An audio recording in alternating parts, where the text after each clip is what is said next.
Welcome to Buffalo, brother. Good stuff,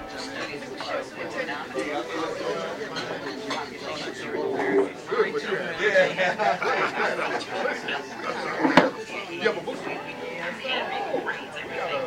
We gotta get our stuff in there. How are you? Yes, ma'am. They started this early. I didn't know. Perfect. Thank you, ma'am.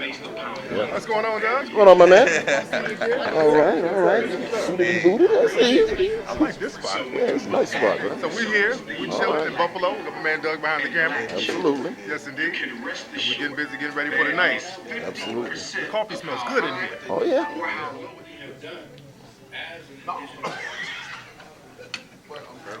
Filmmaker, New York Times bestselling author, fashion designer, historian, scholar, producer, what can I say?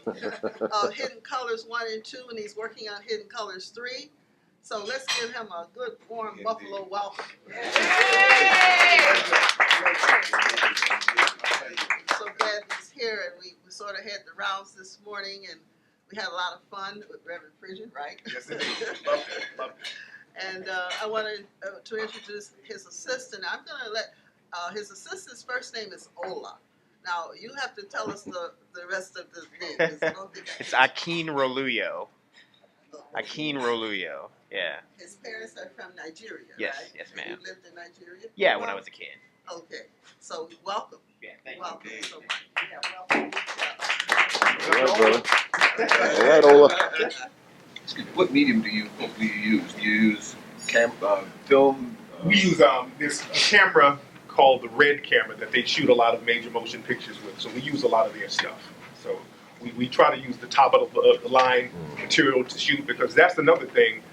If we want the youth to watch what we have to say and hear what we have to say when we make these films, we have to have the quality correct. Right. We have to be competitive.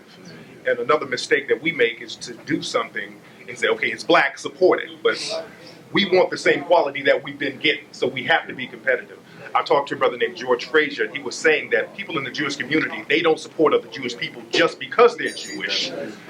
The Jewish thing is the tiebreaker, because the Jewish people, they're competitive as all the other groups, but what makes them choose to work with another Jewish person is because they're Jewish, even though the quality is the same. So we have to be that way too. We have to be competitive in the marketplace.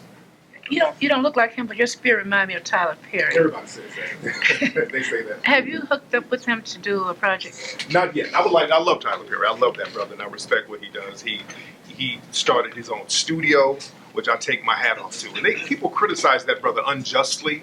I don't like the criticism of him, because Tyler, he employs a lot of black people. He practices group economics, which I'm big on that.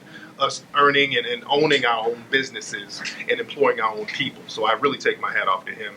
And he hooked up with Oprah, and I might be doing something with the OWN network, because they're looking for African American filmmakers and producers to work with. So, but I take my hat off to Tyler. I love Tyler. What's your distribution network for you? With us, we do a lot of the distribution online, and also with the film, we get on the phone. We have our own in-house staff where we get on the phone and contact the movie theaters and the bookstores, and we just distribute everything on our own. Now, when you're talking about rules of racism, Yeah. what's your approach to that? Is that Black people, we are trying to figure out what we need to do in order to be accepted by the dominant society. Our whole existence is figuring out what are the rules. And it's kind of an ironic title, because truth be told, there are no rules to fit into the dominant society. There are rules to keep us out, and that's what we're focusing on in the film. So we're focusing on a lot of public policies that black people are not aware of, but the dominant society are keenly aware of. Yeah. So that's what we're teaching everybody, the rules of racism, keeping us in a certain position, the public policies, why a lot of black businesses have not been supported since the Reconstruction period by the dominant society. There's like an unconscious, unspoken, structural boycott from them to our community. That's right. Because they started letting immigrants come in after the Reconstruction period, and they started giving them all the jobs and giving them all the business. But yet we still focus on and support all other immigrant groups without any question, but they don't do the same for us. So we talk about that a lot in the film. So it's a lot of stuff that we talk about. 99.9% of our business, when it relates to deli stores owned by Arab Americans, 99%. They just had a foreclosure a couple days ago where 98% of the houses I heard up for foreclosure were African American homes that was purchased by people of Arab descent. So now have they gotten all the businesses, they're buying these homes and they're renting them back to us. So we're becoming tenants in our neighborhood. So what can we do to address this as a community? That's what we have to teach our children about entrepreneurship. We have to really teach our kids that getting a good job cannot be passed down. See, we teach our kids go to college, get a good job. Other groups teach their kids go to college, start a business. So you learn all that stuff in order to work for your own community, and we got to get that peoplehood back, that camaraderie back to start businesses. Because the thing is, our success is based on the individual. We're taught individual success is what you need to do. Be the greatest basketball player, be the greatest rapper. This is why black folks, we rally around celebrity. We like the reality shows. We see guys up in the club in the VIP. The kids love that.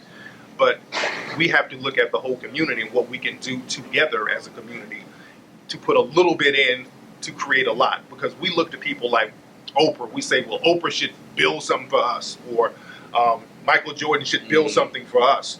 Asian people don't say Jackie Chan should buy me a house. Nope. You know? They all just put a little money in and get it done, and we got to start doing that. Back to basics. Yeah, back to the basics. So we used to do that. Right. We used to do that all the time. What we do, black people think that if we embrace everybody, speak up for everybody's needs under the umbrella of minority, they're going to do the same for us, and they won't do that because it's not in their best interest to do that, and we don't understand that because the Hispanic community, they're going to start putting their money together and raising funds specifically for their needs. For example, a lot of people were upset that President Barack Obama spoke up for the gay community and he spoke up for the Hispanic community, for the immigration. The reason why he did it is because celebrities like Ava Longoria out in Hollywood, she got with a whole bunch of Hispanic businessmen around the world. They raised like $30 million and donated to Barack Obama. That's why he spoke up. In the gay community, George Clooney and a bunch of celebrities in Hollywood had a luncheon out there. They raised millions of dollars for Barack Obama. This is why he speaks up for gay issues. We won't aggregate our money. Now, we'll individually send in donations, but we will not put together an agenda and say, this is our agenda, this is our money, this is what we want. It's really that simple. If we do that, we can get things done, but we have a fear of calling ourselves black because we know that the dominant society, they get uncomfortable with that. When we get together, people start asking questions. In Los Angeles, where I came up, they have a rule, an unspoken rule now. If 6 or more black kids are together, they're technically a gang, and we can stop them and frisk them and ask them questions.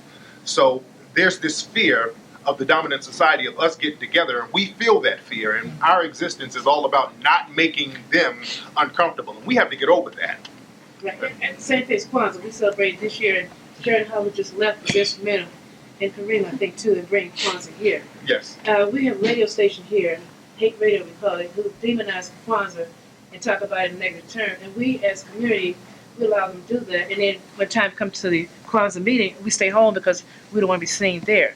So when are we going to stop being embarrassed being black? And I see that as the biggest problem. Exactly. That's why we're doing these films, to let people know that it's something to hold your head up for. There is something to be proud about. Because the thing is, we let the dominant society tell our story, and they're not going to tell a positive story. They're just going to keep saying that we beat you down, and it's okay to be beaten down. This is why we get these movies like The Butler. You feel me? Yeah. The Butler is basically, it's okay to be submissive. Fight us in a submissive way. That's the overall message in that movie. That's a very detrimental message to send out there. So my movie is the anti-Butler. It's the anti-help. It's the anti-blind side. Just pro-black. Yes, it is. Exactly. Yes, sir.